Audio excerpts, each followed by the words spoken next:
नमस्कार साथियों, आज हम प्रोज के शॉर्ट क्वेश्चन आंसर को सभी को एक ही वीडियो में कंप्लीट करेंगे और आपके बोर्ड एग्जाम 2022 में पूछे गए सभी क्वेश्चंस हैं। यूपी एमएसपी वेबसाइट पर पूछे गए उस सेट के भी क्वेश्चन है, क्योंकि पिछले साल वहीं से क्वेश्चन रिपीट हुए थे। और मैं अगर आपसे बात करूं, मुझे लगा है कि इस चैप्टर से यह संभावित प्रश्न हो सकता है 2023 के लिए, वह भी क्वेश्चन है। तो फ्रेंड्स, वीडियो को अच्छी तरीके से देखें और यह मेरा वायदा है आप लोगों से कि इस वीडियो को देखने के बाद आपके 8 अंक शॉर्ट क्वेश्चन आंसर के प्रोज से कंप्लीट हो जाएंगे। एक मैराथन आपका लॉन्ग पर रहेगा, उसके बाद एक आपका पोइट्री का सेंट्रल आइडिया पर रहेगा, एक स्टैंजा बेस्ड रहेगा, उसके बाद एक दो वीडियो आपके सप्लीमेंट्री रीडर से रहेंगे, यानी कि शॉर्ट स्टोरी से रहेंगे। तो देखिए, आप बने रहें और अच्छे तरीके से जो क्वेश्चन हैं वह आपको हिंदी में भी बताए गए हैं, जिससे कि आपको समझने में कोई दिक्कत ना हो। पेन कॉपी उठा लीजिए और ईमानदारी से लिखिए। और यह बोर्ड एग्जाम में मैंने प्रूफ के साथ बताया है, पिछले साल भी यहीं से क्वेश्चन आए थे। तो देखिए आपका पहला क्वेश्चन आज का, व्हाट डिड एम हेमल से, एम हेमल ने क्या कहा अबाउट द फ्रेंच लैंग्वेज, यानी कि फ्रेंच भाषा के बारे में, एंड इट्स इम्पोर्टेंस, और इसके महत्व के बारे में। आप देख सकते हैं 2022 3 से 16 ईजे पेपर में यह क्वेश्चन पूछा गया है। तो आइए आप स्क्रीनशॉट भी लें और अच्छे से आप नोट डाउन करें।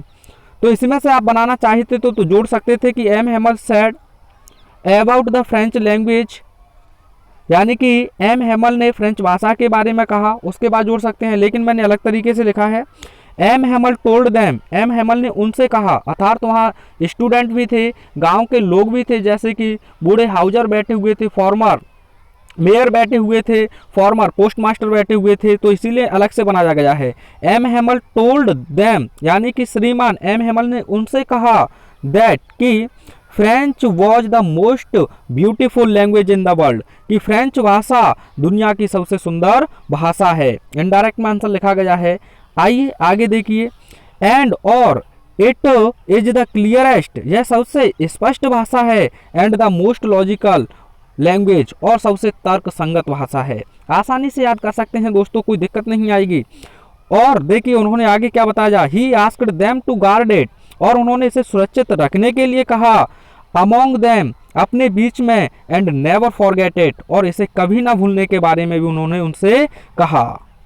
और उन्होंने एक तर्क भी दिया, he gave a reason also, आप चाहे तो जो भी लिख सकते हैं, he gave them a reason also. अब क्या रीजन था उसे पहले देखेंगे, बाद में आप चाहे तो पहले इसका एक स्क्रीनशॉट ले सकते हैं।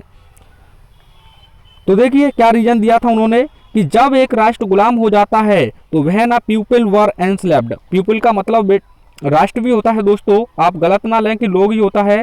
तो when a people were enslaved, जब एक राष्ट्र गुलाम हो जाता है, as long as they held fast to their language, और जब तक उस देश के राष्ट्र के लोग अपनी भाषा से मजबूती से जुड़े रहते हैं, तो ही हैड, या दे लिख लेना यहाँ, दे हैड अ की टू देयर प्रेजेंट, तो उनके पास एक उनकी सफलता की चाबी होती है। यहाँ ही की जगह पर दे लिख लेना, मिसप्रिंट हो गया है, परेशान ना हो। अब सेकंड क्वेश्चन देखिए आज का, whom did M Hamel blame for negligence in the studies, M Hamel ने पढ़ाई को नजरअंदाज करने के लिए किसे दोषी ठहराया। आप देखिए पेपर किस में पूछा गया है, 2022 में ईजी जो आपका पेपर कोड है उसमें ये क्वेश्चन पूछा गया है। और साथ ही साथ मैं बात करूं तो शायद यही क्वेश्चन थोड़ा सा घुमाकर यूपी एमएसपी की जो वेबसाइट अपलोड की गई थी उस पर भी पूछा गया था। तो एक बार पेपर्स को अवश्य लगाएं दोस्तों, इससे काफ़ी बेनिफिट मिलेगा। तो देखिए क्या कहा उन्होंने और किस किस को दोषी लगाया। फर्स्टली, सबसे पहले, for ignorance in the studies, यानी कि पढ़ाई को नज़रअंदाज करने के लिए M Hemal blamed the students, यानी कि एम हेमल ने छात्रों को ही दोषी ठहराया। सबसे पहले पढ़ाई को नज़रअंदाज करने के लिए एम हेमल ने छात्रों को ही दोषी ठहराया, क्योंकि दोस्तों वही सीखने को कल पर टाल देते थे, इसीलिए उन्होंने किताब में भी बताया था। देन, तब, ही ब्लेम्ड देयर पेरेंट्स, तब उन्होंने अर्थात एम हेमल ने उन छात्रों के माता पिताओं को दोषी ठहराया, हु प्रेफर्ड, जो अधिक पसंद करते थे, टू वर्क, कार्य करवाना, ऑन अ फार्म, किसी खेत पर, फार्म रहेगा फॉर्म नहीं, फार्म FARM, फार्म, और अथवा एट द मिल्स, या फिर कारखानों पर। तब एम हेमल ने उन छात्रों के माता पिताओं को दोषी ठहराया जो उन्हें किसी खेत पर या किसी मिल पर कार्य करवाना अधिक पसंद समझते थे या अधिक पसंद करते थे। आप चाहें तो इतने का स्क्रीनशॉट ले सकते हैं, आपको कोई दिक्कत नहीं आएगी दोस्तों। दिक्कत आए तो कमेंट के माध्यम से पूछ सकते हैं, इसमें नंबर भी दिया है मैंने PDF जहां से आप लेंगे। एंड और ही हिमसेल्फ ब्लेम्ड, और उन्होंने अपने आप को भी दोषी ठहराया। एंड ही हिमसेल्फ ब्लेम्ड, उन्होंने अपने आप को भी दोषी ठहराया। बिकॉज, क्योंकि he sent to them to water, क्योंकि वे उन्हें पानी देने के लिए भेज देते थे। हिज फ्लावर्स, अपने पुष्पों को, instead of learning their lessons, यानी उनके पाठों को पढ़ने या याद करने के बजाय। एम हेमल अपने आप को भी दोषी ठहराते हैं क्योंकि वह उनके पाठों को पढ़ने की बजाय उन लोगों को अपने पुष्पों को पानी देने के लिए भेज देते थे। आई होप आपको अच्छे से समझ में आ रहा होगा। आगे देखिए, और वे उन्हें छुट्टी भी दे देते थे, यानी कि and he gave them a holiday also, and he gave them a holiday also, और वे उन्हें एक छुट्टी भी दे देते थे। इतनी आसान है, कोई भी आपको दिक्कत नहीं आएगी, और शायद मेरा अनुमान है यूट्यूब पर इतनी बेहतरीन तरीके से आपको क्लास किसी ने फ्री ऑफ कॉस्ट नहीं दी होगी। अगला क्वेश्चन देखिए, व्हाट इज द रीजन, क्या कारण है, that made M Hemal declare, जिसने एम हेमल को डिक्लेयर करने के लिए दैट द लेसन, की यह अंतिम यानी कि यह अध्याय, विच जिसे he was going to teach, जिसे वह पढ़ाने जा रहे हैं, ऑन दैट फेटफुल डे, यानी कि उस फेटफुल डे को, was to be the last lesson, की है आपका अंतिम अध्याय होगा। यानी कि क्या कारण था कि एम हेमल को कहना पड़ा कि यह आपका अंतिम अध्याय है। तो देखिए किस प्रकार से आप इसका आंसर लिख सकते हैं। कोई दिक्कत आए तो दोस्तों कमेंट के माध्यम से आप पूछ सकते हैं। तो देखिए आंसर आप, एम हेमल ने बच्चों से कहा, तो M Hamel told the children that it would be the last lesson and his last class. M Hamel ने बच्चों से कहा कि यह उनका अंतिम अध्याय होगा और उनकी अंतिम क्लास होगी। M Hamel told the children, M Hamel ने बच्चों से कहा, that it would be the last lesson, की है अंतिम अध्याय होगा, एंड हिज लास्ट क्लास, और यह उनकी अंतिम कक्षा होगी। आप चाहें तो इसका भी एक स्क्रीनशॉट ले सकते हैं। देखिए 3 से 16 EH पेपर कोड में पूछा गया है। आइए आगे की इसके आंसर को देखते हैं। क्यों अंतिम अध्याय है? बिकॉज, क्योंकि the order had come from Berlin, क्योंकि वर्लिन से आदेश आ चुका है, टू टीच ओनली जर्मन, केवल जर्मन भाषा पढ़ाने के लिए, in the schools of Alsace and Lorraine, यानी कि अल्सास और लॉरेन के विद्यालयों में। क्यों आपका यह अंतिम अध्याय है? क्योंकि वर्लिन से एक आदेश आ चुका है कि अल्सास और लॉरेन जो 2 जिले हैं उनके विद्यालयों में केवल जर्मन भाषा ही पढ़ाई जाए। आप चाहें तो अच्छे से इसका स्क्रीनशॉट ले लेना। देखिए यहाँ कंप्लीट हो जाएगा आपका आंसर। ही फर्दर सेड, वह आगे कहते हैं या उन्होंने आगे कहा, दैट कि the new master would come the next day, कि आपके नए अध्यापक अगले दिन आएंगे। ही फर्दर सेड, यानी वह आगे उन्होंने कहा, that the new master would come the next day, कि आपके नए अध्यापक अगले दिन आएंगे। इट वॉज द रीजन, यही कारण था, that made M Hemal declare, कि एम हेमल को डिक्लेयर करना पड़ा, दैट कि द लेसन, यानी कि वह अध्याय, विच जैसे ही वॉज गोइंग, जा रहे थे, टू टीच, पढ़ाने, ऑन दैट फैटफुल डे, उस फैटफुल दिन, was to be the last lesson, वह आपका अंतिम अध्याय था। तो आप चाहें तो इसका एक स्क्रीनशॉट ले सकते हैं। अगला क्वेश्चन देखिए दोस्तों, इस क्वेश्चन के आने के चांसेस हैं काफ़ी अच्छे हैं। तो देखिए, what did M Hamel speak first in the class that day about the last lesson, यानी कि एम हेमल ने उस दिन अंतिम अध्याय के बारे में सबसे पहले क्या कहा या क्या बोले। तो जो आपने अभी आंसर लिखा था वही रहेगा, तो मैं इस पर आपका टाइम ज़्यादा वेस्ट नहीं करूंगा, आप इसका स्क्रीनशॉट लेना बस केवल। तो देखिए, आप स्क्रीनशॉट वीडियो रोककर आराम से ले सकते हैं, क्योंकि पहले जैसा ही बिल्कुल क्वेश्चन है सेम। आई होप आपने स्क्रीनशॉट ले लिया होगा। आइए आज सेकंड, जो आज का एक और इम्पोर्टेंट क्वेश्चन है। तो question number 4, what did French think after hearing about the last lesson, यानी आखिरी पाठ के बारे में सुनने के बाद फ्रेंच ने क्या सोचा। तो क्या सोचा था दोस्तों? After hearing about the last lesson, इसमें आप क्वेश्चन में से लिख देंगे, यानी कि अंतिम अध्याय के बारे में सुनने के बाद फ्रेंच थॉट, यानी कि फ्रेंच ने सोचा, क्या सोचा,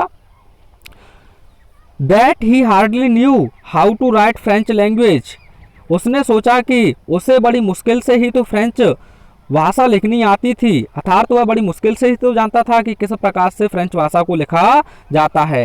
he should never learn any more, और अब इसे भविष्य में और कुछ अधिक नहीं सीखना होगा। He should never learn any more, उसे अब इस भाषा को भविष्य में और नहीं सीखना होगा। आइए, अब क्यों उसे दुख भी था तो वह भी जाहिर किया गया है। हाउ सॉरी, कितना अफसोस था, ही वॉज, उसे, for not learning his lessons, अपने पाठों को ना पढ़ने के लिए। फॉर, क्योंकि, सीकिंग द वर्ड्स एक्स, क्योंकि वह पक्षियों के अंडों की तलाश करने चला जाता था, और अथवा गोइंग स्लाइडिंग ऑन द सार, या फिर वह सार नदी पर फिसलने चला जाता था। तो इस क्वेश्चन के भी आने के चांसेस हैं। आइए इसका आज का अंतिम जो आपका जो द लास्ट लेसन का अंतिम क्वेश्चन है वह देखते हैं। What was the bulletin board, सूचना पट क्या था, हाउ वाज इट इम्पोर्टेंट, और यह महत्वपूर्ण कैसे था। तो आप इसका आंसर लिखेंगे, the bulletin board was the centre of information in town hall, यानी कि सूचना पट टाउन हॉल यानी कि सभागार में सूचनाओं का एक केंद्र था। सूचना पट सभागार में सूचनाओं का एक केंद्र था। इट वॉज इम्पोर्टेंट, यह महत्वपूर्ण था। बिकॉज, क्योंकि it was the only mode, यह केवल एक ही माध्यम था ऑफ कम्युनिकेशन, यानी कि बातचीत का, between the officials and public, यानी कि सरकारी अधिकारियों और जनता के बीच। यह महत्वपूर्ण क्यों था दोस्तों, क्योंकि यह सरकारी अधिकारियों और जनता के बीच वार्तालाप करने का या बातचीत करने का केवल एक ही माध्यम था। आप चाहें तो एक स्क्रीनशॉट ले सकते हैं। अगला क्वेश्चन देखिए, आज का आपका लॉस्ट स्प्रिंग जो आपका दूसरा चैप्टर है उसका first most important question, what explanation, क्या व्याख्या, डज द ऑथर, लेखिका, ऑफर, प्रदान करती हैं, फॉर नॉट वियरिंग फुटवियर्स, यानी कि चप्पल ना पहनने के लिए। यानी कि जो आपकी लेखिका हैं एनीज जंग, वह चप्पल ना पहनने के लिए क्या स्पष्टीकरण प्रदान करती हैं। आपका 2022-316 जो आपका पेपर कोड है उसमें यह क्वेश्चन पूछा गया है। यहाँ मुझे ध्यान तो नहीं रहा है लेकिन यह पूछा गया है, तो आइए इसका आंसर देखते हैं। अब इसे क्वेश्चन को वह इस प्रकार से भी आपसे पूछ सकता है, ध्यान रखें। तो आइए इसका आंसर देखिए, Saheb and other rag pickers did not wear chappals, यानी कि साहेब और अन्य दूसरे कूड़ा करकट बीनने वाले चप्पल नहीं पहनते थे। बिकॉज, क्योंकि they were too poor to buy them, क्योंकि वे चप्पलों को खरीदने के लिए हद से ज़्यादा गरीब थे। Saheb and other rag pickers did not wear chappals, यानी कि साहेब और अन्य कूड़ा करकट बीनने वाले चप्पलें नहीं पहनते थे। बिकॉज, क्योंकि they were too poor to buy them, क्योंकि वे इन चप्पलों को खरीदने के लिए हद से ज़्यादा गरीब थे। अभी पूरा नहीं हुआ है। वन एक्सप्लेनेशन, एक व्याख्या या स्पष्टीकरण, इज ऑफर्ड द ऑथर, लेखक के द्वारा प्रदान की गई है। दैट की इट इज अ ट्रेडिशन, यह एक परंपरा है, टू स्टे बेयर फुट, यानी कि नंगे पैर रहने की। यानी कि लेखिका के द्वारा एक स्पष्टीकरण प्रदान किया गया है कि यह नंगे पैर रहने की उनकी एक परंपरा है। It is not lack of money, कि यह धन की कमी नहीं है। It is not lack of money, कि यह धन की कमी नहीं है। एंड और दे एक्यूज्ड, और वे लोग भी बहाना बनाते हैं, दैट की there mother did not give them from the shelf, कि उनकी जो माता हैं या जो उनकी माँ है वह ताड़ या अटारी से उन चप्पलों को नीचे नहीं उतारती है। तो इस प्रकार से आप इस क्वेश्चन का आंसर लिख सकते हैं। ये पेपर कोड मुझे दोस्तों ध्यान नहीं है, आप एक बार लगाएंगे तो आपको आंसर यह मिल जाएगा। आइए सेकंड क्वेश्चन देखते हैं लॉस्ट स्प्रिंग का। हु वॉज मुकेश, मुकेश कौन था, वेयर डिड ही बिलोंग, वह कहाँ से संबंधित था, and what was his ambition, और उसकी महत्वाकांक्षा क्या थी। देख सकते हैं आपका EF जो पेपर कोड है इसमें ये पूछा गया है। तो आइए, पहला आपसे क्वेश्चन पूछा है, इसमें 3 पूछे गए हैं। हु वॉज मुकेश, तो इसका आंसर लिखेंगे, Mukesh was a son of poor bangle maker. Mukesh यानी कि मुकेश वॉज था a son of poor bangle maker, यानी कि एक गरीब चूड़ी बनाने वाले का पुत्र। मुकेश एक गरीब चूड़ी बनाने वाले का पुत्र था। पहले क्वेश्चन का आंसर हुआ। अब दूसरा क्वेश्चन पूछा है वेयर डिड ही बिलोंग, वह कहाँ से संबंधित था, तो आप आंसर लिखेंगे ही बिलोंग्ड, यहाँ ईडी लगा लेना बिलोंग में। ही बिलोंग्ड वह संबंधित था टू फिरोजाबाद, यानी फिरोजाबाद से। ही बिलोंग्ड टू फिरोजाबाद, वह फिरोजाबाद से संबंधित था, ईडी लगा लेना टू दोस्तों, पास्ट में रहेगा। अब तीसरा क्वेश्चन पूछा है and what was his ambition, उसकी महत्वाकांक्षा क्या थी, तो आप इसका आंसर लिखेंगे हिज एम्बिशन, यानी कि उसकी महत्वाकांक्षा वॉज टू बिकम, बनना थी अ मोटर मैकेनिक, यानी कि एक मोटर मैकेनिक। जो मुकेश था उसकी महत्वाकांक्षा एक मोटर मैकेनिक बनने की थी। आई होप आपने इसका भी स्क्रीनशॉट ले लिया होगा। आइए इसके थर्ड क्वेश्चन की ओर चलते हैं। तो देखिए थर्ड क्वेश्चन कितना इंपॉर्टेंट है। What was the importance of garbage for children in Seemapuri, यानी कि सीमापुरी में बच्चों के लिए कूड़े के ढेर का क्या महत्व था। सीमापुरी में बच्चों के लिए कूड़े के ढेर का क्या महत्व था। दो सेट में ये क्वेश्चन पूछा गया आपका, ईजी और ईजे में, ईजी और ईजे में। तो आइए इसका आंसर आपके लिए हम बताते हैं। तो आधा तो इसी में से हम बनाने का प्रयास करेंगे।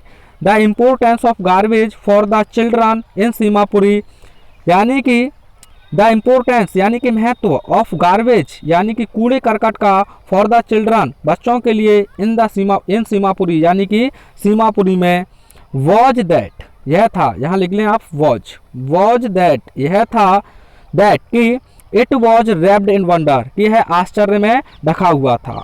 The importance of garbage for the children in Seemapuri was that it was wrapped in wonder, यानी कि सीमापुरी में रह रहे बच्चों के लिए कूड़े के ढेर का मतलब था आश्चर्य से ढका हुआ।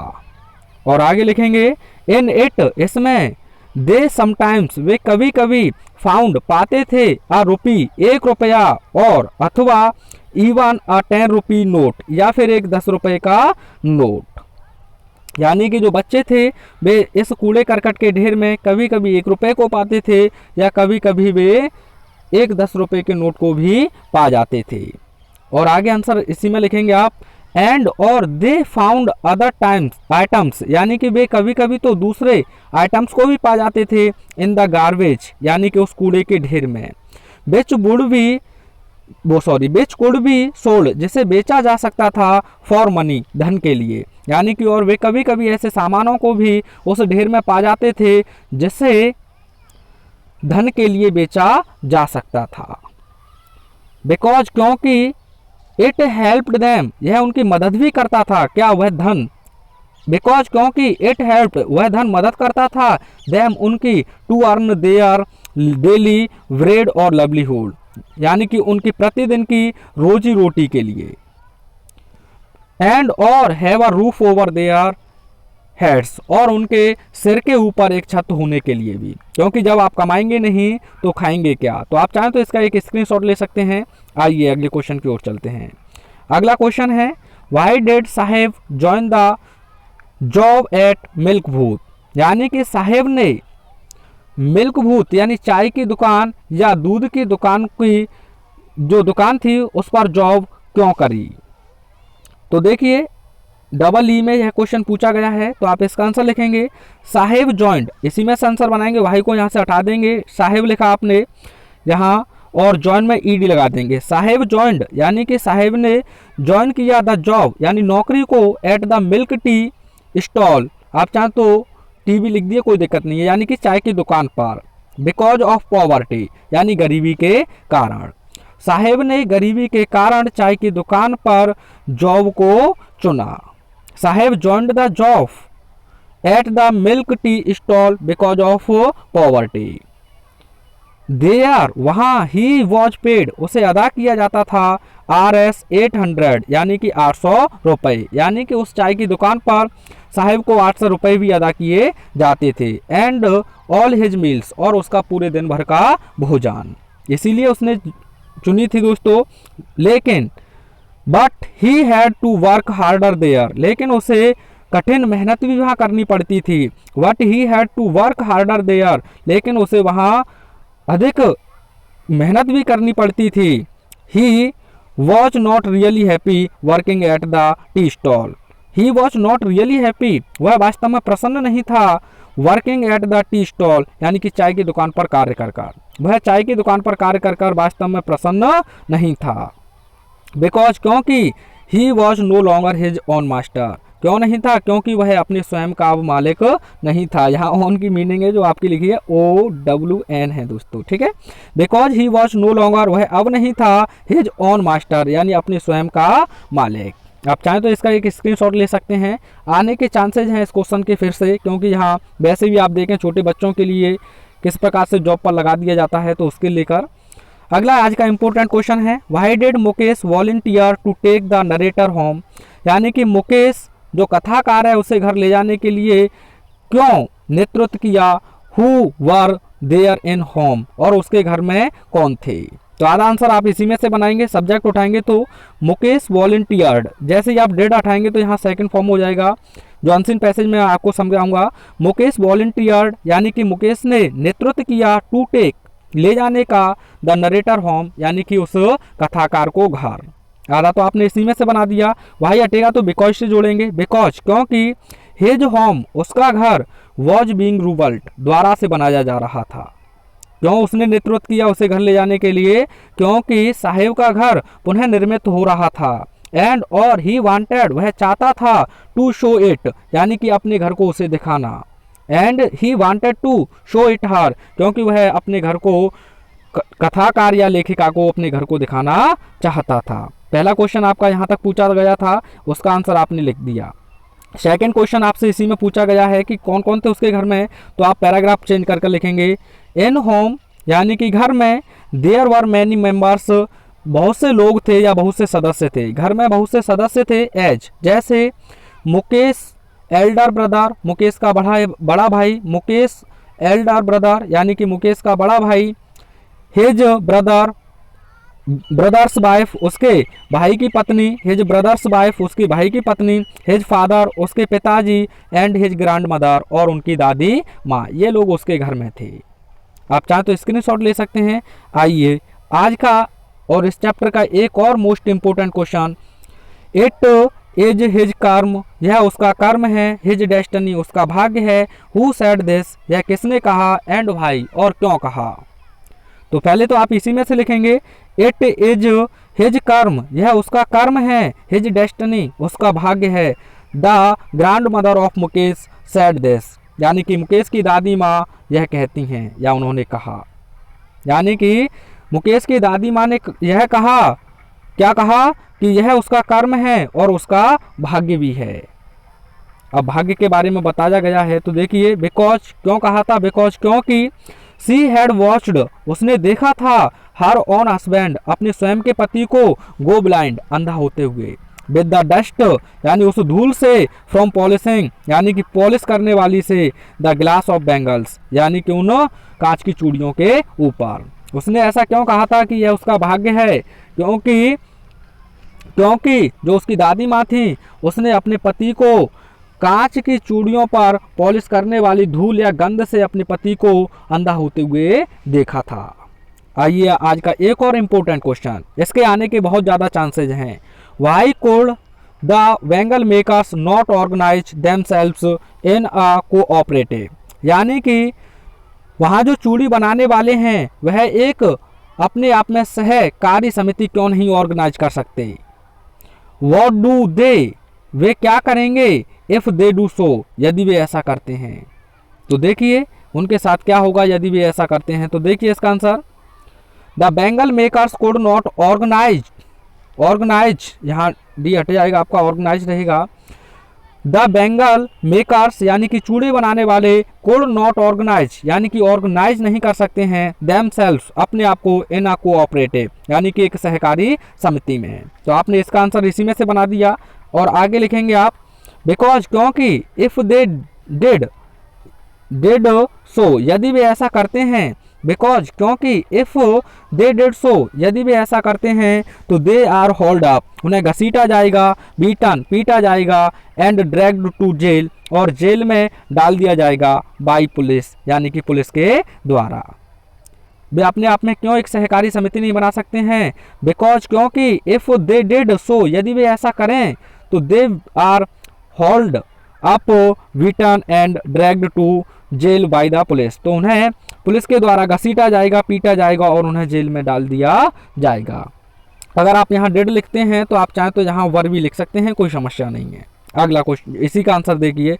10 इस प्रकार से दे हैव टू फेस, उन्हें सामना करना पड़ेगा, द मिडिल मैन यानी कि जो मध्यवर्ती लोग हैं, पुलिस का, एंड अदर सेल्फिश पीपल, अन्य जो स्वार्थी लोग हैं उनका, जो ब्याज देते हैं उन स्वार्थी लोगों का भी उन्हें सामना करना पड़ेगा। 10 इस तरह से दे हैव टू फेस, उन्हें सामना करना पड़ता है, द मिडिल मैन यानी कि मध्यवर्ती लोगों का, पुलिस का, एंड अदर सेल्फिश पीपल और अन्य स्वार्थी लोगों का। आप चाहें तो इसका स्क्रीनशॉट ले सकते हैं। आइए तीसरा चैप्टर, और इसमें से कई क्वेश्चन आपसे पूछे गए थे। यह क्वेश्चन इंडिगो चैप्टर और rat trap seller most important रहेंगे आपके लिए। तो देखिए क्या क्वेश्चन है। What did Douglas do inside the water to save his life, यानी कि व्हाट डिड डगलस यानी कि डगलस ने डू क्या किया, इनसाइड द वाटर पानी के अंदर, टू सेव हिज लाइफ अपने जीवन को बचाने के लिए। तो इसका आप आंसर इस प्रकार से लिखेंगे। देखिए पहले तो 316 आपका पेपर कोड था 2022 में, ईजे में यह पूछा गया है। तो आप आंसर लिखेंगे when Douglas was thrown into the pool, जब डगलस को ताल में फेंक दिया गया था, तो he landed in a sitting position at the bottom, तो वह जो पैंदा था ताल का, उस ताल के पैंदे पर बैठती हुई यानी कि बैठी हुई अवस्था में नीचे आया या उतरा। When Douglas was thrown into the pool, यानी कि जब डगलस को ताल में फेंक दिया गया, तो ही landed in a sitting position, तो वह बैठी हुई अवस्था में नीचे उतरा, एट द बॉटम यानी कि पैंदे पर या तल पर। और देखिए आगे, डगलस मेड यानी कि डगलस ने किया, बनाई आ स्ट्रेटेजी यानी कि एक योजना, टू हिट द वाटर यानी कि पानी को हिट करना अर्थात पैर से मारने के लिए। डगलस ने पानी को पैर से मारने की एक योजना बनाई, मेक अ बिग जंप और उसने एक बड़ी सी छलांग लगाने की भी योजना बनाई, कम टू द सरफेस और सतह पर आने का भी उसने प्लान बनाया, and lie on the flat on it और उसने इस पर दोस्तों समतल लेटने का भी प्रयास किया, यानी कि उसकी ऐसी योजना थी। और आगे, एंड और पैडल यानी कि हाथ पैर मारने का प्रयास किया, to the edge of pool यानी कि ताल के किनारे पर, but every time his strategy failed, लेकिन हर बार जो उसकी योजना थी वह असफल रही, लेकिन देखिए दोस्तों, ही डिड दिस, उसने यह किया, कंटिन्यूसली लगातार रूप से, टू सेव हिज लाइफ यानी कि अपने जीवन को बचाने के लिए, यानी यही सब कुछ उसने अपने जीवन को बचाने के लिए किया था। क्या किया था, पानी पर जैसे वह नीचे जाएगा तो वह पैर से उसे जोर से मारेगा, उसने ऐसी योजना बनाई। एक लंबी या ऊंची छलांग लगाएगा, यह योजना बनाई। और एक योजना उसने क्या बनाई थी कि वह सतह पर आएगा और इस सतह के ऊपर समतल लेट जाएगा। लेकिन दोस्तों उसने एक और योजना बताई कि and paddle to the edge of the pool, वह ताल के किनारे पर अपने हाथ पैर मारेगा, but every time his strategy failed, लेकिन हर बार उसका प्रयास असफल रहा। और he did this continuously to save his life, और उसने अपने जीवन को बचाने के लिए निरंतर रूप से यह किया। आप चाहें तो एक स्क्रीनशॉट ले सकते हैं। आइए अगले क्वेश्चन की ओर चलते हैं। अगला क्वेश्चन देखिए, how deep was the pool, ताल कितना गहरा था, what was there inside the water, what was क्या था, देयर इनसाइड द वाटर यानी कि पानी के अंदर। 2022 ईजी पेपर कोड में पूछा गया है। तो देखिए आप इसका आंसर कैसे लिखेंगे। The pool was only 2 or 3 feet deep at the shallow and, the pool यानी कि वह तालाब, वॉज था, ओनली 2 or 3 feet डीप यानी कि 2 या 3 फुट गहरा, एट द शैलो एंड यानी कि चिचले तल पर, यानी कि जो उसका चिचला तल था उस पर 2 या 3 फीट ही गहरा था। वाइल जबकि इट वॉज 9 feet डीप, जबकि यह 9 फुट गहरा था, एट द अदर एंड यानी दूसरे सिरे पर, जबकि यह तालाब की जो गहराई थी दूसरे सिरे पर वह 9 फुट थी। और आगे आप इसी का आंसर लिखेंगे। इट्स ड्रॉप यानी कि जो इसकी ढलाई थी, वॉज ग्रेजुअल वह धीरे धीरे थी, and it was filled with water और यह तालाब जो था वह पानी से भरा हुआ था, बट इट वॉज सेफ लेकिन यह बिल्कुल सुरक्षित था। आप चाहें तो ये लिख सकते हैं, it was filled with yellow water क्योंकि उसके अंदर पीला पानी था। It was filled with yellow water, यानी कि यह पीले पानी से भरा हुआ था। बट इट वॉज सेफ, लेकिन यह सुरक्षित था। आई होप इसका भी आपने स्क्रीनशॉट ले लिया होगा। अगला क्वेश्चन देखिए। अगला क्वेश्चन है how did Douglas overcome his fear of water. यह भी आपका बोर्ड एग्जाम 2022 में यह क्वेश्चन पूछा गया है दोस्तों, यानी कि how did Douglas overcome his fear of water, Douglas ने अपने पानी के भय पर विजय कैसे प्राप्त की। तो देखिए इसी में से आप आंसर बनाएंगे to overcome his fear of water, यानी कि पानी के अपने भय पर विजय प्राप्त करने के लिए ही लर्नड स्विमिंग, उसने तैरना सीखा under the supervision of a coach, यानी कि एक कोच के या एक प्रशिक्षक के निगरानी में। पानी के भय पर विजय प्राप्त करने के लिए डगलस ने एक कोच या एक प्रशिक्षक के अधीन या उसकी निगरानी में तैरना सीखा। बट लेकिन स्टिल माने अभी भी he had some residual doubts, but लेकिन स्टिल फिर भी ही हैड उसके पास थे सम रेजिडुअल डाउट्स, यानी कि कुछ संदेह या अवशेष, लेकिन फिर भी उसके पास कुछ संदेह थे। यह दोबारा से रिपीट हो गया शायद, आगे देखते हैं। हाँ ये देखिए आगे आप इसी का सो इसीलिए फॉर क्लीनिंग रेजिडुअल डाउट्स, यानी कि इन बचे हुए संदेहों को साफ करने के लिए he went to many lakes, वह बहुत सी झीलों में गया। डॉक्स, पानी के जहाज़ों के जो घाट होते हैं वहाँ गया। एंड आइसलैंड, और वह द्वीपों पर गया। And he swam miles of distance, और वह मीलों की दूरी को तय किया।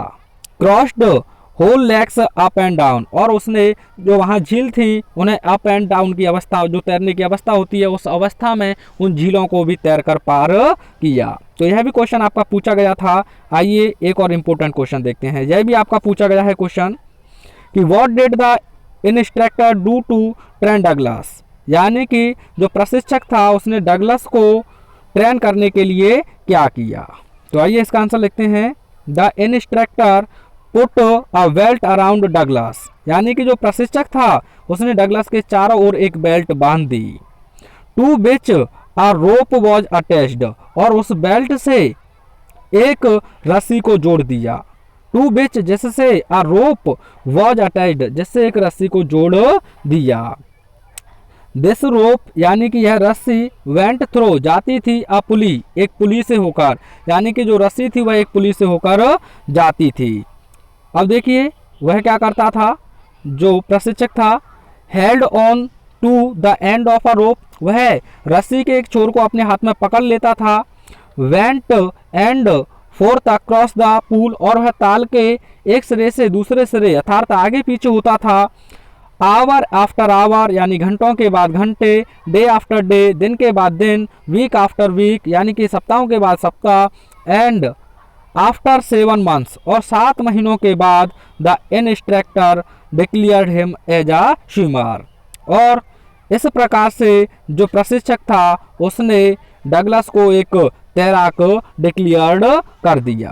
आप चाहें तो इसका भी एक स्क्रीनशॉट ले सकते हैं। और देखिए इसका एक और important question, what terror did Douglas have in his heart how, यानी कि डगलस के हृदय में डर कैसे आया और यह कैसे था।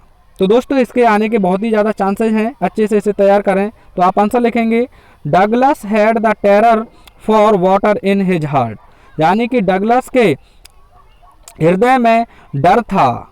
व्हेन, जब, he was about 3 or 4 years old, जब वह 3 या 4 वर्ष का था, यानी कि उसके हृदय में, डगलस के हृदय में डर था। कब से, जब वह 3 या 4 वर्ष का था।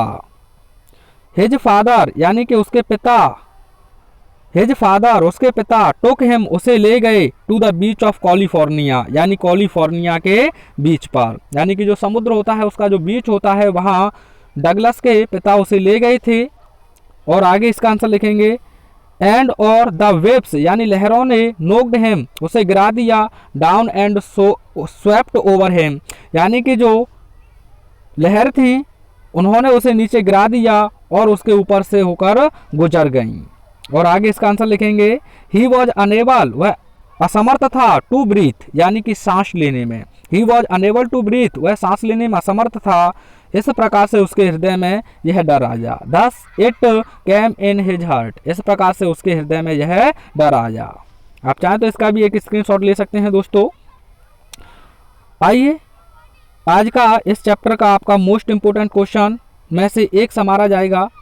तो देखिए, वेयर वॉज द पूल, वह तालखां था, and what opportunity did it offer, और यह क्या अवसर उपलब्ध कराता था। तो आप आंसर लिखेंगे it was situated at the YMCA इन यकीमा, यानी कि जो यह ताल था वह यकीमा नदी के किनारे पर YMCA में था।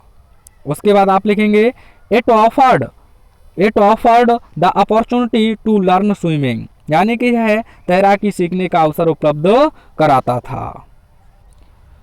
And it was safe also, और यह सुरक्षित भी था। इस क्वेश्चन के आने के चांसेस हैं, छोटा जरूर है लेकिन तैयार करके जाएं। और यह क्वेश्चन छोटा है लेकिन आप इसका एक स्क्रीनशॉट ले सकते हैं, मैंने रखा है। आइए अगले चैप्टर की ओर चलते हैं, मोस्ट इंपोर्टेंट चैप्टर आपका द रेड ट्रैप। तो देखिए इसका पहला question, who was the rat trap seller, चूहेदानी विक्रेता कौन था। How did he make them, और उन चूहेदानियों को वह कैसे बनाता था। दो पेपर में पूछा गया है, EF और EJ, यानी कि चूहेदानी विक्रेता कौन था और वह इन्हें कैसे बनाता था। तो आइए इसका आंसर कैसे लिखेंगे आप, बहुत आसानी से आप लिख सकते हैं the rat trap seller was a poor vagabond, यानी कि चूहेदानी विक्रेता एक गरीब घुमक्कड़ था। The rat trap seller was a poor vagabond, यानी कि चूहेदानी विक्रेता एक गरीब घुमक्कड़ था। Who went around selling small red traps of wire, जो तार से बनी हुई छोटी चूहेदानियों को बेचने के लिए इधर उधर जाया करता था। हु वेंट अराउंड, वह चारों तरफ जाया करता था, सेलिंग बेचने के लिए, स्मॉल रेड ट्रैप्स छोटी छोटी चूहेदानियों को, ऑफ वायर यानी तार से बनी हुई। देखिए आगे इसका आंसर और कैसे लिखेंगे, परफेक्ट आंसर है, कोई भी आपको दिक्कत आएगी नहीं। एंड और वोर पहनता था, सेवी रैग्ड क्लॉथ, यानी कि गंदे और चिथड़े कपड़ों को, और वह गंदे और चिथड़े कपड़ों को पहनता था। हिज चीक्स वर संकन, उसके गाल धसे हुए थे या पिचके हुए थे। हिज चीक्स वर संकन, उसके गाल धसे हुए थे या चिपके हुए थे। And the hunger ग्लिम्ड in his eyes, और जो भूख थी उसकी आंखों में चमकती थी। And the hunger of ग्लिम्ड in his eyes, और भूख उसकी आंखों में चमकती थी। आप अगर इन सभी चैप्टर्स का पूरा सिलेबस का आप PDF चाहते हैं तो इस नंबर पर व्हाट्सअप करें और क्लास लिखें।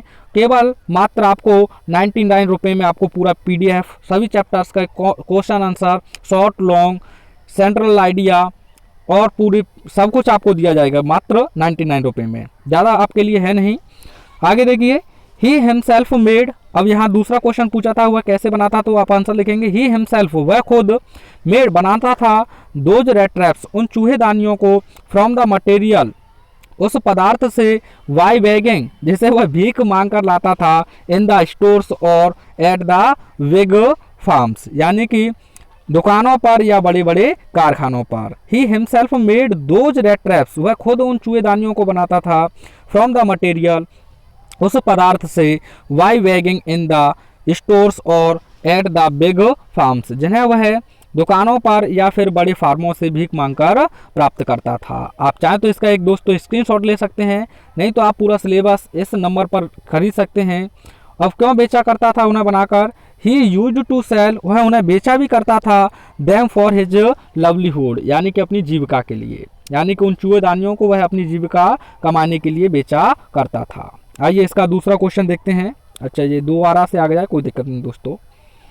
ये रहा second question, why did the peddler consider the world as a rat trap, यानी कि फेरी वाला इस संसार को एक चूहेदानी के रूप में क्यों कंसीडर विचार करता है। तो दोस्तों UPMSP 2022 में अगर आपने देखा हो तो यह मॉडल पेपर में पूछा गया था और 2 सेट में से दिया था, EE और REE में। यह मैंने अपनी कोचिंग में पिछली साल भी सॉल्व कराया था, तो आप क्वेश्चन पेपर्स को हल्के में ना लें। तो देखिए इसका answer, while going his way, या अपनी या अपने मार्ग पर चलते चलते, व्हाइल गोइंग हिज वे, अपने मार्ग पर चलते चलते, द रेड ट्रैप सेलर यानी कि चूहेदानी विक्रेता वॉज थिंकिंग, सोच रहा था, ऑफ हिज रेड ट्रैप्स, अपनी चूहेदानियों के बारे में। यानी कि मार्ग पर चलते चलते जो चूहेदानी विक्रेता था वह अपनी चूहेदानियों के बारे में सोच रहा था। क्या सोच रहा था दोस्तों? सडनली, अचानक से, an idea came to him, अचानक से एक विचार उसे आ जा। Suddenly an idea came to him, अचानक से उसे एक विचार आ जा। क्या आ जा? दैट, कि द होल वर्ल्ड, पूरा संसार, was also like a rat trap, कि एक चूहेदानी की तरह ही है, कि पूरा संसार एक चूहेदानी की तरह ही है। Some had already been caught in this snare, यानी कि कुछ लोग तो इस स्नेयर यानी इस जाल में पहले से ही अपने आप को फंसा चुके हैं।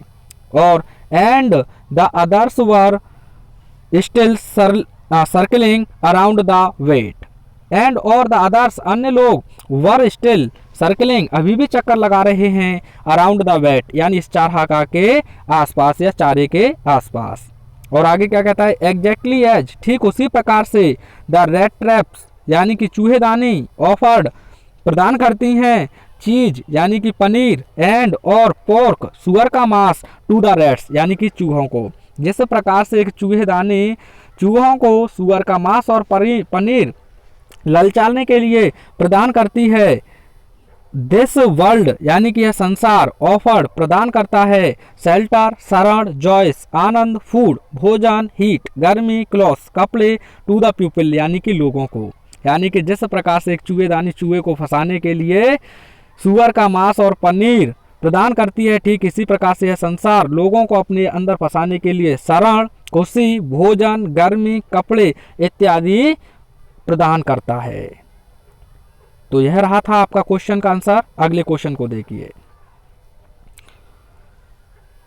व्हाई डिड द, आप चाहे तो इसमें थोड़ा सा भी जोड़ सकते हैं कि दैट इज भाई यही कारण था, दैट इज भाई यही कारण था, लास्ट में लिखेंगे दैट इज भाई यही कारण था कि he considered the world as a rat trap, इसे लास्ट में लिख सकते हैं। क्या कहा मैंने?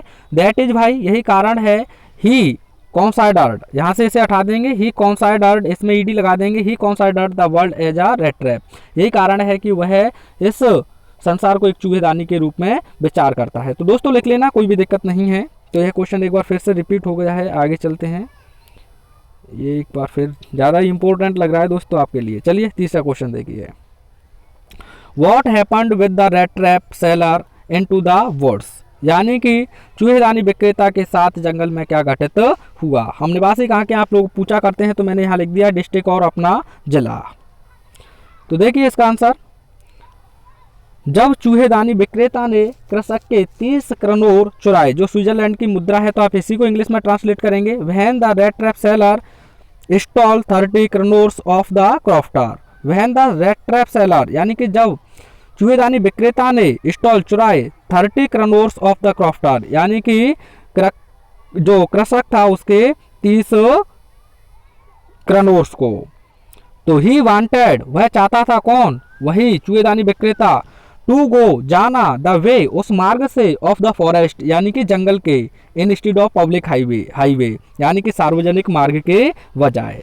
यानी कि he wanted to go the way of forest instead of public highway, जो चूहेदानी विक्रेता था वह सार्वजनिक हाईवे के बजाय जंगल के मार्ग से जाना चाहता था। वेयर, जहाँ, ही वॉज ट्रैप्ड, उसने फंसा लिया, इन द फॉरेस्ट यानी कि जंगल में। Where he was trapped in the forest, जहाँ वह उस जंगल में फंस गया था। और आगे इसका आंसर लिखेंगे,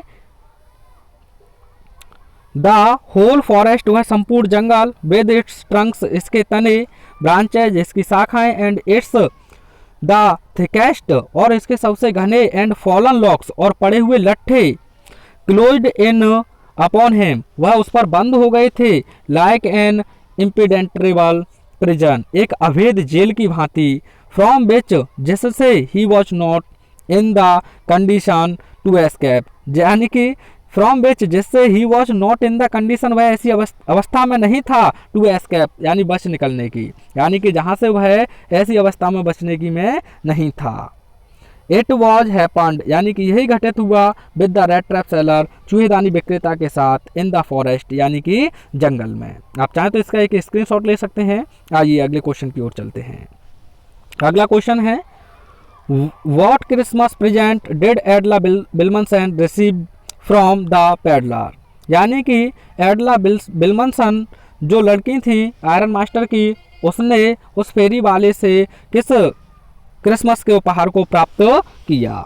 तो बहुत आसानी से इसका आंसर मैंने लिखा है Edla Willmansson received a little package as a Christmas present from the peddler. इसी में से बनाया गया है ये। तो एडला ने फेरी वाले से क्रिसमस के उपहार के रूप में एक छोटे से पैकेज को प्राप्त किया, एक छोटे से पैकेज को प्राप्त किया क्योंकि वो पैकेट था। और हु हैड यानी कि जिसे who had gone leaving it for her, यानी कि हु माने जो, हैड गॉन चला गया था, लीविंग छोड़कर, इट माने इस छोटे से पैकेज को, फॉर हर यानी उसके लिए, किसके लिए, एडला के लिए। अब देखिए इसमें क्या था, इट कंटेंड यह रखता था अ स्मॉल रेड ट्रैप एक छोटी सी चूहेदानी एंड और 3 रिंकल्ड 3 मुड़े हुए 10 क्रनोर नोट्स यानी कि 3 मुड़े हुए क्रनोर नोटों को, यानी कि जो चूहेदानी थी छोटी सी, जो लिफाफा हुआ पैकेज छोड़कर गया था उसमें एक छोटी सी चूहेदानी थी और 3 मुड़े हुए क्रनोर नोट्स थे, कितने के, 10-10 के। एंड अ लेटर फॉर एडला और उसमें एक एडला के लिए पत्र भी था। तो अब कहानी तो यही रहेगी आपकी दैट द लेटर यानी कि वह पत्र हैड रखता था द वर्ड्स ऑफ प्रेज यानी प्रशंसा के शब्द फॉर एडलाज काइंडनेस एडला की दयालुता के लिए एंड हॉस्पिटलिटी और उसके अतिथि सत्कार के लिए, यानी उस पत्र में एडला की दयालुता और उसके अतिथि सत्कार के लिए शब्द थे।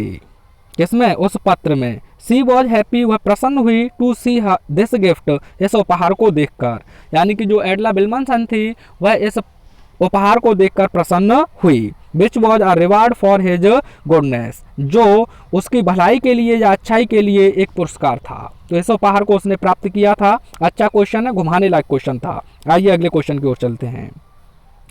अगला क्वेश्चन है व्हाट मेड पेडलर थिंक यानी कि जो फेरी वाला था उसने क्या सोचा that he had Indeed fallen into a rat trap कि वह वास्तव में एक चूहेदानी में फंस गया है। देखिए पेपर कोड देखिए, कोई दिक्कत आपको आएगी नहीं। तो देखिए इसका answer when the peddler was unable to find a way to go out of the forest, यानी कि जब पेडलर ने, जो फेरी वाला था, उसने जंगल से बाहर ना आने का रास्ता पाने में वह बिल्कुल से असमर्थ हो गया। तो क्या किया उसने, ही रिकॉल्ड उसने पुनः याद किया, हिज थॉट्स अपने विचारों को, अबाउट द वर्ल्ड यानी संसार के बारे में, एंड द रेड ट्रैप और अपनी चूहेदानी के बारे में। यानी कि जब फेरी वाला जंगल से बाहर आने का रास्ता पाने में असमर्थ हो गया था तो उसने संसार और अपनी चूहेदानी के बारे में अपने विचारों को पुनः याद किया कि नाउ अब his on turn had come कि अब उसकी स्वयं की बारी आ गई है। His on turn had come कि अब उसकी स्वयं की बारी आ गई है। अब देखिए आगे, ही हैड लेट हिमसेल्फ उसने अपने आप को बनने दिया है, बी फूल्ड यानी मूर्ख, बाय 30 क्रनोर्स यानी 30 क्रनोरों के द्वारा, यानी कि अब उसकी स्वयं की बारी आ गई थी और उसने 30 क्रनोरों के द्वारा अपने आप को मूर्ख बनने दिया है। And he had been caught in this snare और वह इस जाल में फंस गया है। And he had been caught in this snare और वह अपने आप को इस जाल में फंसा लिया है। और देखिए 10 इस प्रकार से ही थॉट उसने सोचा that he had Indeed fallen into a rat trap इस प्रकार से उसने सोचा कि वह वास्तव में उस चूहेदानी में फंस गया है। आप चाहें तो एक स्क्रीनशॉट ले सकते हैं। देखिए कितना मोस्ट इंपोर्टेंट चैप्टर था।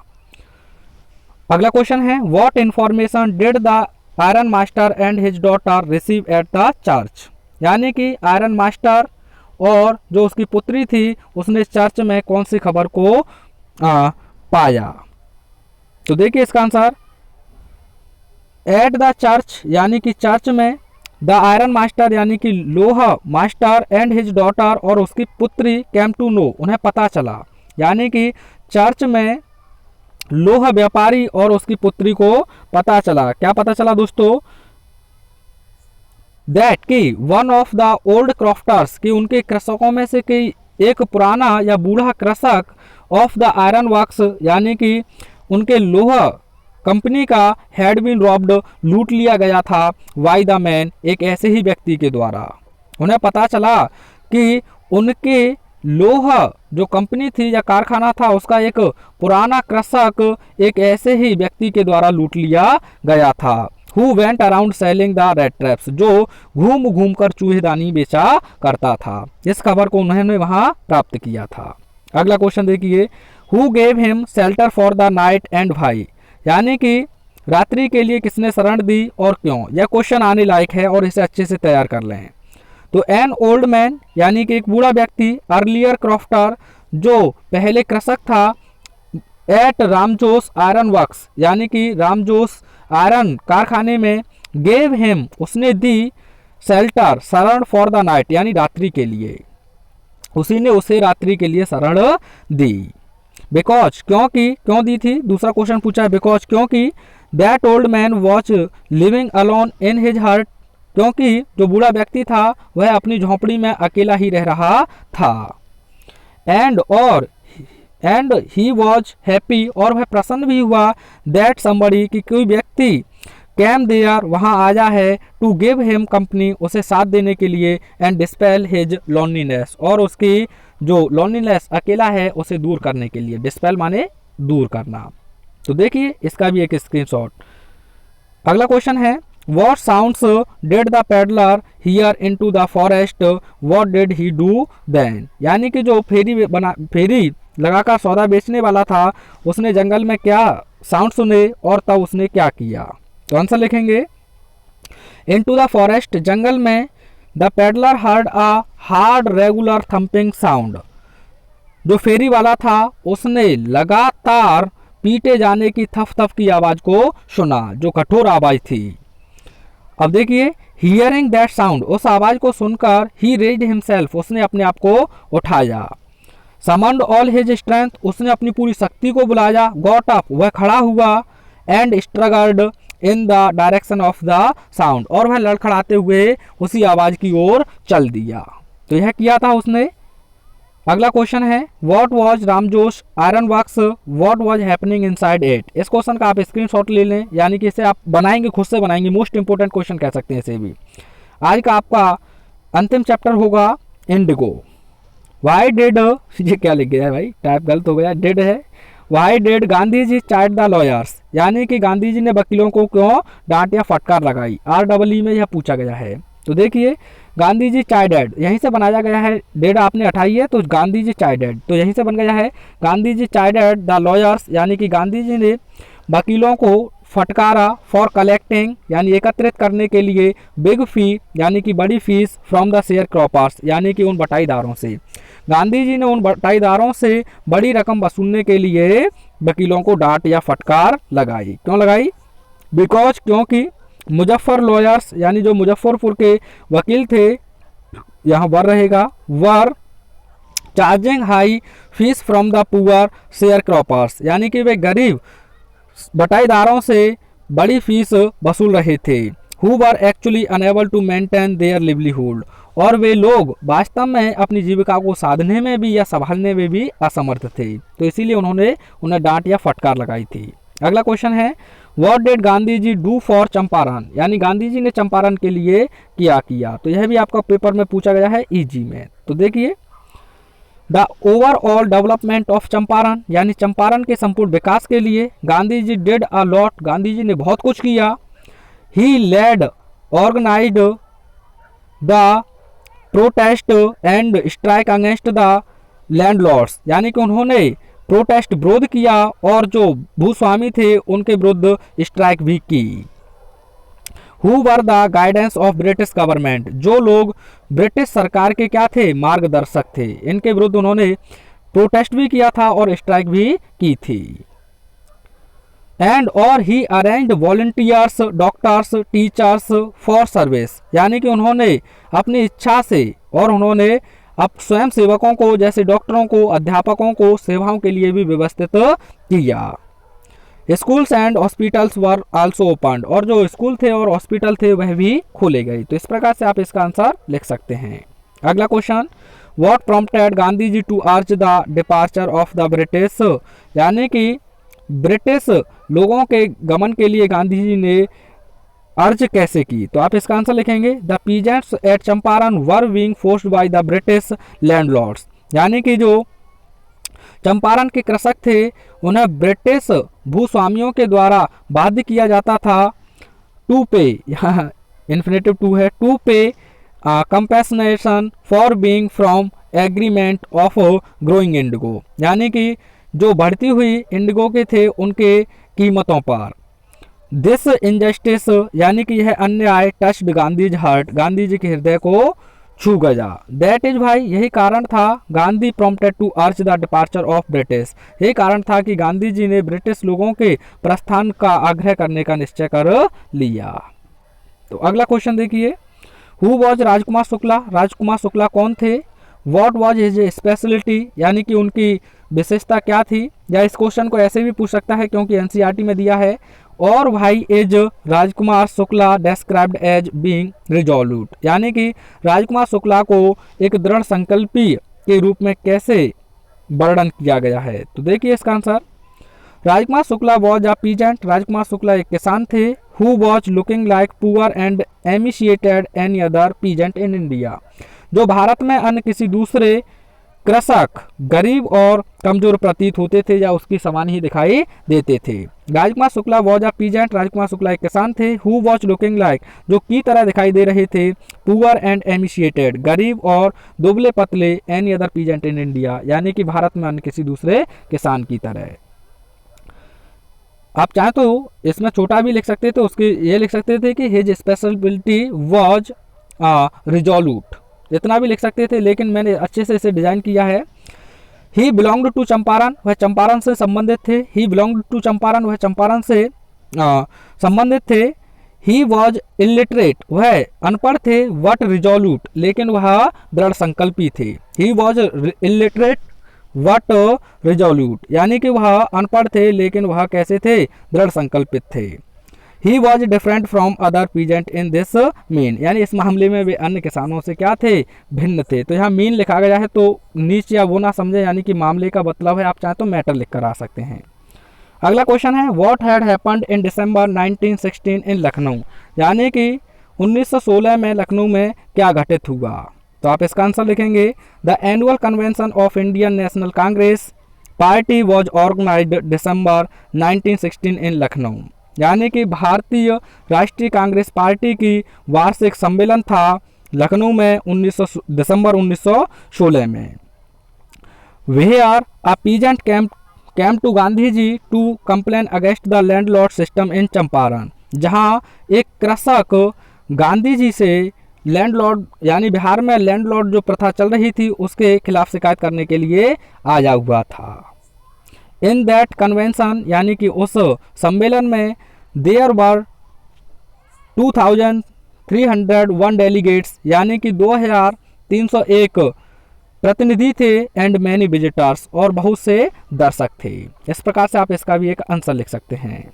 अगला क्वेश्चन देखिए, what was the chief commercial crop in Champaran, यानी कि चंपारण में सबसे, यानी कि मुख्य व्यवसायिक विषय वो क्या कहते हैं, फसल क्या थी। What was the long term contracted between the landlords and the tenants, यानी कि भूस्वामियों और किसानों के बीच में या काश्तकारों के बीच में एक लंबी जो लॉन्ग टर्म कॉन्ट्रैक्टेड प्रथा क्या थी। तो आप इसका आंसर लिखेंगे, तो आपको कुछ नहीं लिखना है, यहाँ जो वॉट लिखा है इसी के आंसर पर लिख देंगे इंडिगो। तो पहले क्वेश्चन का आंसर यहाँ तक खत्म हो जाएगा।